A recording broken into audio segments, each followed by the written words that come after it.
পর্বে চলে যাচ্ছি। আমি প্রথমেই গাড়িগাল কাঠারি উপজেলা শাখা।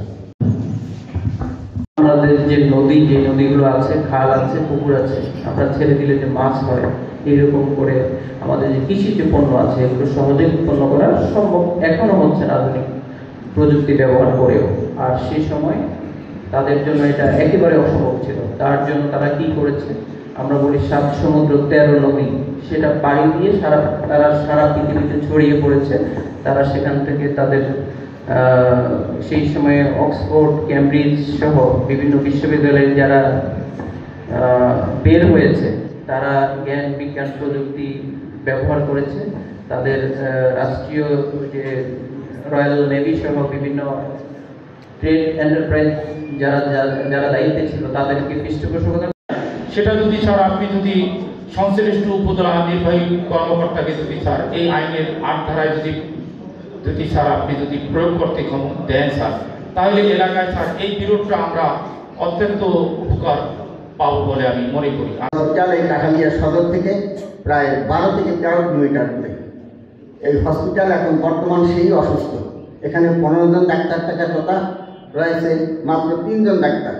আর এখানে কোনো ডাক্তার এসে থাকেন না, কারণ এই হসপিটালটি হয়েছে পার্শ্ববর্তী বরগুনা জেলার বামনা উপজেলার একদম সীমান্তে, যার কারণে এখানে কোনো ডাক্তার স্থায়ী থাকে না।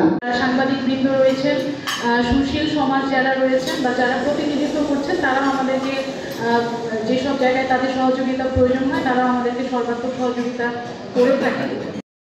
কাঠালিয়া খুব সুন্দর একটি জায়গা, নদীর পাড়ে ভেরি নেই। একবারে আমরা অনেক কিছু চাইলে কিছুই পাবো না। আমার আশা থাকবে 1 নম্বরে কাঠালিয়া নদীর পাড়ে ভেরি।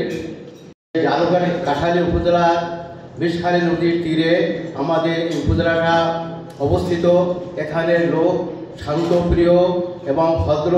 এখানে যারা রাজনীতি করে প্রতিহিংসা নাই। আমরা সবাই মিলে যার রাজনীতি তার বলায় কাজ করি। মানে আরো মাদকাসক্ত কম হবে। এখানে আপনারা উপস্থিত আছেন এই কাঠালিয়া উপজেলার অফিসার এবং আর যারা ইনভাইটেড এখানে এসেছেন সবাই আমাদের সমাজের ইনফ্লুয়েন্সিয়াল পারসন। তো আমরা যদি কোনো সংবাদ বা কোনো তথ্য যদি ডিসেমিনেট করতে চাই, তাহলে সেটার মাধ্যম হলো প্রথমে আমরা ইনফ্লুয়েন্সিয়াল পারসনের কাছে যাবো, সেখান থেকে আবার এটা সমাজে ছড়িয়ে পড়বে। আজকে আমাদের এখানে আমাদের এই কাঠালিয়া সমাজ বলতে আমরা যা বুঝি, আমাদের সমাজের প্রায় সর্বস্তরের লোক এখানে আপনারা উপস্থিত আছেন। তো আপনারা এখানে স্যারের সাথে মন খুলে মত বিনিময় করবেন।